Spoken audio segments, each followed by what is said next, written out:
In this video today, I'm going to go over very quickly how I assembled this filament rack made from PVC tubing and PVC connectors. Just a quick and easy way to organize your filament so that you can get to it quickly and easily. When I first started out, like everybody, I started out with a couple of rolls. It wasn't a big deal. But as you print, you accumulate different materials and different colors of filament you have to be able to get to quickly and easily. So this is a cheap rack that I made. It's very sturdy and it works awesome. Okay, now I'm going to go through the assembly process for putting together the filament rack. You're really going to need three basic components. You're going to need a three-way T, you're going to need just a regular T, and then you're going to need PVC tubing. Now I use 3/4 inch tubing because I just felt it would be nice and strong. Technically, I guess you could use 1/2 inch if you wanted to. Tubing comes in two different varieties. You could either use thin wall tubing, which is used for like sprinkler pipes. I use the Schedule 40 tubing, which you can see is quite a bit thicker. It just makes it a lot stronger. If you want to use a wide rack, the racks won't bend as easily as they will with the thin wall tubing. And when you go to hammer the connections together, the Schedule 40 tubing just holds inside the connector really, really well once you hammer it together. They're actually pretty hard to get apart.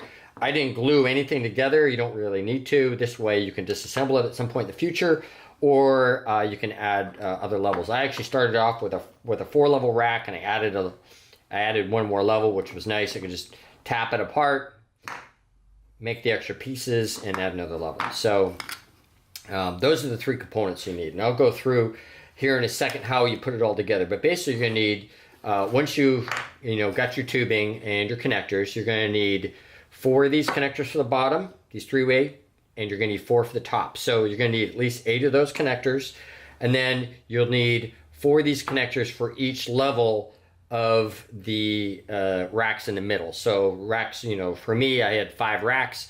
So rack 2 through 4, I use these just the regular T's, and you need 4, so that would be 12. So I need 8. So for my rack, I needed 8 of these and 12 of these.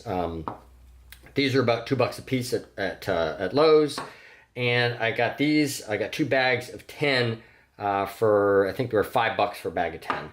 The Schedule 40 tubing was, I think, $3 for an 8-foot section, and I got a few of those. So, I mean, altogether the thing was like $30 to build and put it together. I didn't have to use any glue. One other thing is, once you cut your tubings, there's 3 different lengths you're going to need for this. For the width, we're going to need a 9 centimeter. For the height, you'd need a 21 centimeter. And then for my width, I made it 34 centimeters. But really the width, you can make however long you want. You want to make it 1 foot, 2 feet, 3 feet wide. Probably getting 4 feet. It's probably going to start to bend in the middle, so I'd probably keep it 3 feet or less. The other thing is, once you've got all your tubings cut, is to take some acetone here and with just some paper towels and rub off all of the markings on the tubings. I was an idiot, and I waited till the end.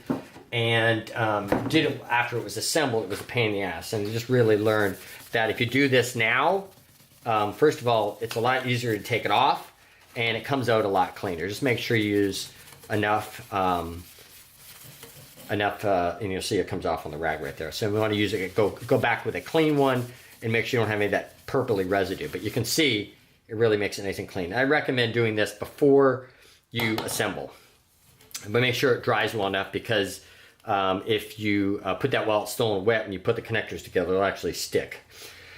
So let's go through the assembly process. So, like I said, for the bottom, you're going to need 4 of the 3-way T's. So I got 4 of those. That's 1, 2, 3.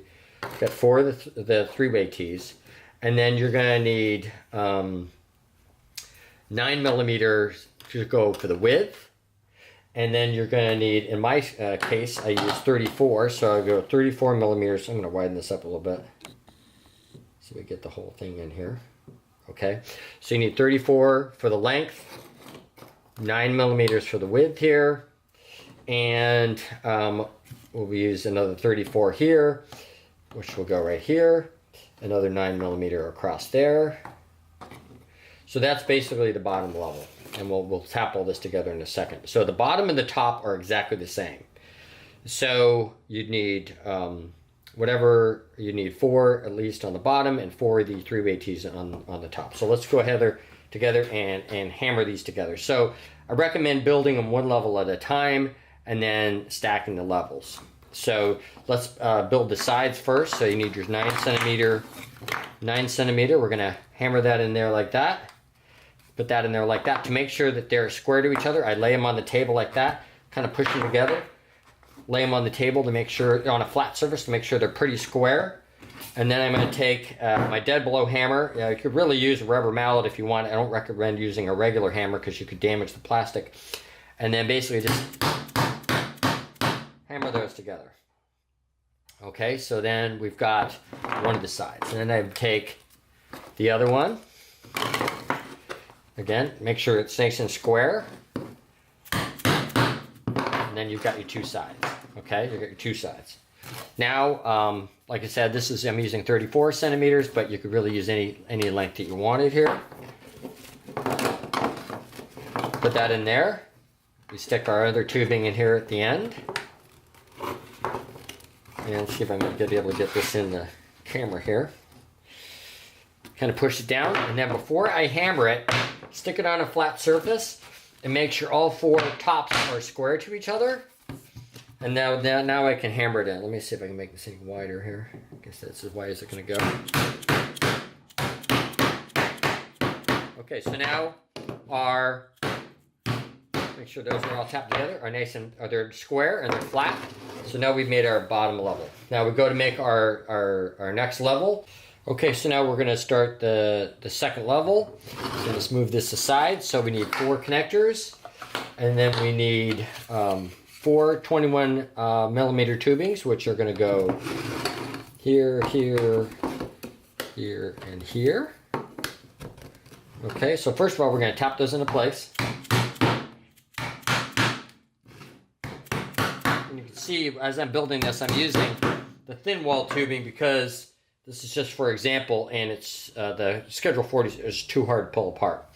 So so now I've got my 4 height tubings in place.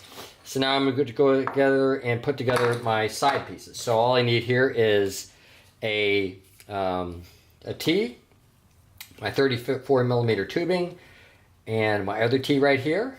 Again, lay them on the table so you make them square to each other. And then we're just going to tap them in place. Let's see if we can hear when it's in place. Then we're going to sit that on top of there for right now. And we're going to put another T together here. Again, kind of squeeze them together and then lay them flat on the table to make sure that they're square to each other. Hammer them together. So now right now we're just going to go and put our next 2 tubings together, and then from there you just hammer them in place.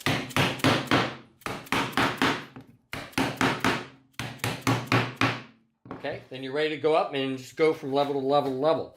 Okay, so the only difference is when you get to the top, you're going to make it just exactly like the bottom. You're going to put together a piece just like we made at the base, 4 3-way connectors together with your 34mm tubings, or whatever tubing you decide to use, length, and then put that whole piece together and then hammer it together all at one time from the top. And pretty much that's it. And there's your rack. This is, I could actually just take this on mine and add another rack just like that. Just all I need is 2 more 20mm tubings in the bottom and stack just like that. I've got another rack. So anyway, so that's how I kind of designed and put together the filament rack, which costs probably around $30 or so to completely build it.